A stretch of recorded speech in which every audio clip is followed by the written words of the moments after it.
Hello students, my exam solution से मैं भूमिका आज आपके साथ में MMPC 017 के जो है इम्पॉर्टेंट क्वेश्चन डिस्कस करने वाली हूँ, जो बहुत ही इम्पॉर्टेंट क्वेश्चन होने वाले हैं क्योंकि ये वो क्वेश्चंस हैं जो एग्ज़ाम्स में बार बार पूछे ही जाते हैं। अगर आप इनको पढ़ लेंगे तो आपके लिए एग्ज़ाम देना बहुत ही ईजी हो जाएगा। अगर आप प्रीवियस ईयर क्वेश्चन पेपर भी उठा के देखेंगे तो उनमें यही क्वेश्चन आपको रिपीटेड मिलेंगे। तो अभी हम वीडियो को शुरू करते हैं और आज हमारा जो कोर्स कोड है वो है MMPC 017, ठीक है, एडवांस्ड स्ट्रैटेजिक मैनेजमेंट। हम गैस पेपर भी प्रोवाइड करवाते हैं, तो आप हमें इस व्हाट्सएप नंबर पे कांटेक्ट कर सकते हैं, ठीक है। अभी जिनका एग्ज़ाम होने वाला है जून 2025 में, उनके लिए तो ये वीडियो मतलब बहुत ही ज़्यादा इम्पोर्टेंट होने वाला है। तो इस वीडियो को पूरा देखो और एग्ज़ाम्स की प्रिपरेशन को और अच्छे से करो। तो आते हैं अपने फर्स्ट क्वेश्चन में, जिसमें हमसे पूछा गया है फीचर्स ऑफ कॉर्पोरेट पॉलिसी। अब ये आंसर आपके सामने है, एक बार इस वीडियो को पॉज करो, चाहे तो इसका स्क्रीनशॉट लो और इस आंसर को खुद से पढ़ने की कोशिश करो, क्योंकि एक तो ये इजी लैंग्वेज में लिखा हुआ है, जल्दी से समझ में आ जाएगा। और जब आप इसको पढ़ोगे तो आपको टॉपिक भी एकदम क्लियर हो जाएगा, आपको कोई डाउट नहीं रहेगा। और अगर और भी कोई ऐसा सब्जेक्ट है जिसका एग्ज़ाम पास में है या जिसकी तैयारी अभी तक बिल्कुल भी शुरू नहीं किया आपने, वो आप चाहते हो कि उसके ऊपर मैं वीडियो बना के आपको दूँ, तो वो भी आप मेरे को कमेंट में अभी लिख दो, ताकि हम उस चीज़ को सॉल्व कर सकें जल्दी से जल्दी और आपके एग्ज़ाम्स को अच्छे से होने में और हेल्प कर सके आपकी। माय एग्ज़ाम सॉल्यूशन हमेशा यही सोचता है कि स्टूडेंट्स का एग्ज़ाम अच्छे से हो, उनको ऐसा ना लगे कि एग्ज़ाम में जाके क्या लिखना होगा, क्या लिखूं, ब्लैंक्ड आउट ना हो आप लोग, ठीक है। तो अभी हम आते हैं अपने सेकंड क्वेश्चन पे।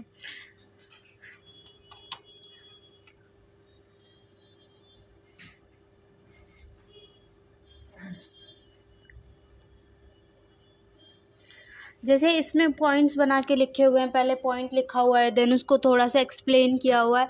आप भी अपने आंसर्स को ऐसे ही बनाने की कोशिश कीजिएगा। और एक वीडियो में इतना सारा कंटेंट देना मुश्किल होता है, इसीलिए मैं आपको पूरा आंसर एक्सप्लेन नहीं कर सकती अभी। तो आप ऐसा कीजिए, वीडियो को पॉज कीजिए, इसको पढ़िए, खुद के नोट्स बनाइए और समझिए इस टॉपिक को।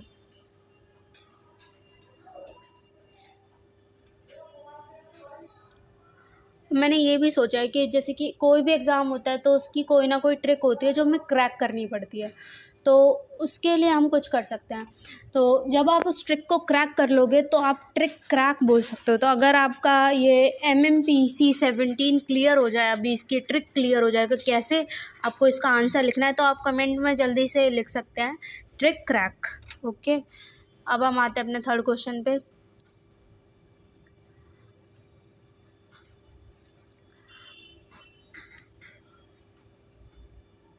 मेरा मोटिव यही है आपको समझाने का कि जितना भी हो सके ना अपने आंसर को ना पार्ट में डिवाइड करने की कोशिश कीजिए।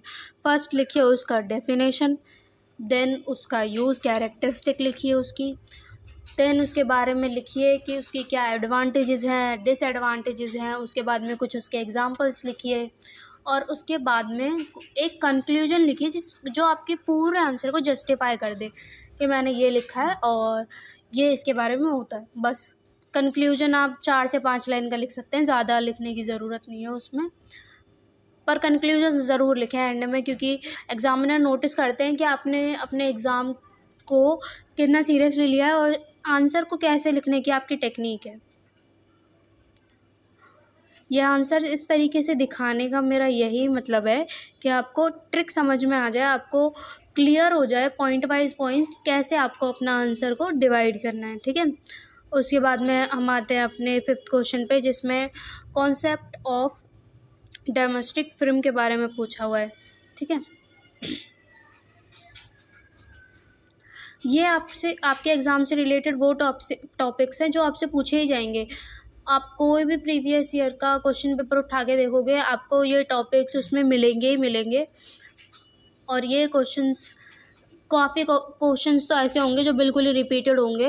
तो अगर आप इनमें से एक क्वेश्चन भी पढ़ लेते हो, लाइक आपने एक क्वेश्चन पढ़ा और उसका इतना कंटेंट आपने समझ लिया, उसके सारे पॉइंट्स को क्लियर कर लिया, तो आप कोई भी क्वेश्चन उससे रिलेटेड आएगा तो आप इजी लिख दोगे। उसके टॉप अगर उसके टाइप्स आएंगे तो लिख दोगे, उसके एडवांटेजेस आएंगे तो लिख दोगे, डिसएडवांटेजेस आएंगे तो वो भी लिख दोगे। तो इसलिए हमारा मोटो यही है, आपको समझाना कि आंसर को कैसे चैनलाइज करना है अपने, ठीक है। अब हम आते हैं अपने 6 क्वेश्चन पे,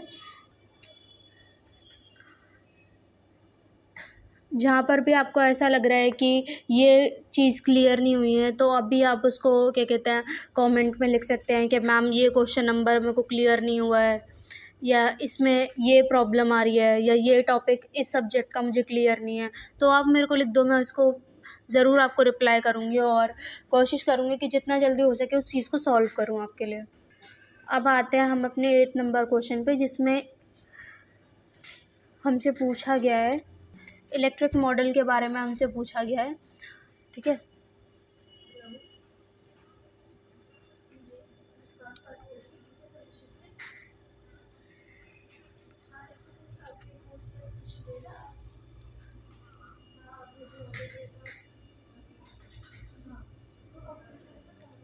अब हम आते हैं अपने 9 नंबर क्वेश्चन पे, जिसमें हमसे पूछा गया है एमएनसी के बारे में, ठीक है। एमएनसी की फुल फॉर्म होती है मल्टीनेशनल कॉरपोरेशंस। तो उसको पूरे तरीके से एक्सप्लेन किया हुआ है कि डिफरेंट कंट्रीज़ में वो कैसे कैसे काम करती है, क्या क्या उसके रोल होते हैं, ठीक है, क्या एडवांटेजेस हैं, डिसएडवांटेजेस हैं। मतलब मेनली ये पैटर्न होता है क्वेश्चन का, जो आपके माइंड में अगर क्लियर है ना, तो आप किसी भी आंसर को इजीली लिख के आ जाओगे एग्ज़ाम में। और कुछ तो मतलब बच्चे अभी ऐसे होंगे जिन्होंने अभी एग्ज़ाम की तैयारी शुरू ही नहीं की, या कुछ ऐसे होंगे जो अभी इसको अपने एग्ज़ाम से एक दिन पहले देख रहे होंगे इस वीडियो को। तो इसीलिए इसको पूरा देखो और आंसर को समझो, क्योंकि इतना बड़ा आंसर अभी रट तो पाओगे नहीं इतनी जल्दी। तो इसीलिए उस आंसर को समझने की कोशिश करो, उसके पॉइंट्स को समझ लो, दिमाग में डाल लो कि ये है और ये लिख के आना है इस टॉपिक के बारे में। टॉपिक को देख के ब्लैंक्ड आउट नहीं होना है। अब आते हैं हम अपने 10 नंबर क्वेश्चन पे, जिसमें डिफरेंट काइंड पूछे हुए हैं हमसे किसके, एंट्री स्ट्रैटेजीज़ के, ठीक है। एंट्री स्ट्रैटेजीज़ के क्या क्या टाइप्स होते हैं, काइंड मतलब वही टाइप होता है, तो वही आपको क्लियर करना है इस क्वेश्चन में।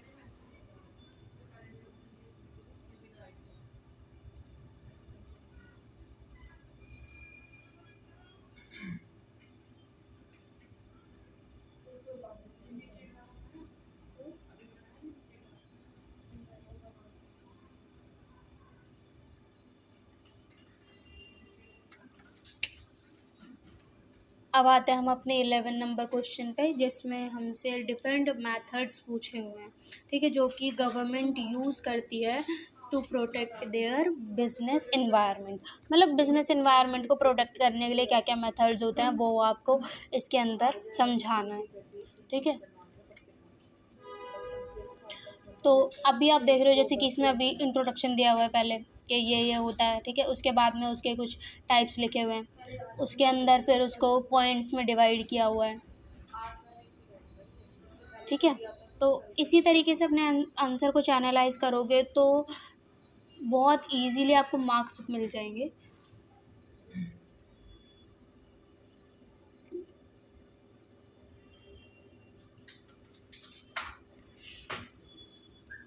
अब आ गए हम अपने क्वेश्चन नंबर 12 पे, जिसमें हमसे डिफरेंट कंपोनेंट पूछे हुए हैं आईटी आर्किटेक्चर के, ठीक है। तो अभी के लिए तो ये हमारा लास्ट क्वेश्चन रहेगा, तो अभी इसको ध्यान से पढ़ लो क्योंकि ये पूछा जाता है। फिर बच्चे बोलते हैं पढ़ा ही नहीं, किसी ने बताया ही नहीं ये पढ़ना था। अभी मैं बता रही हूँ, पढ़ लो।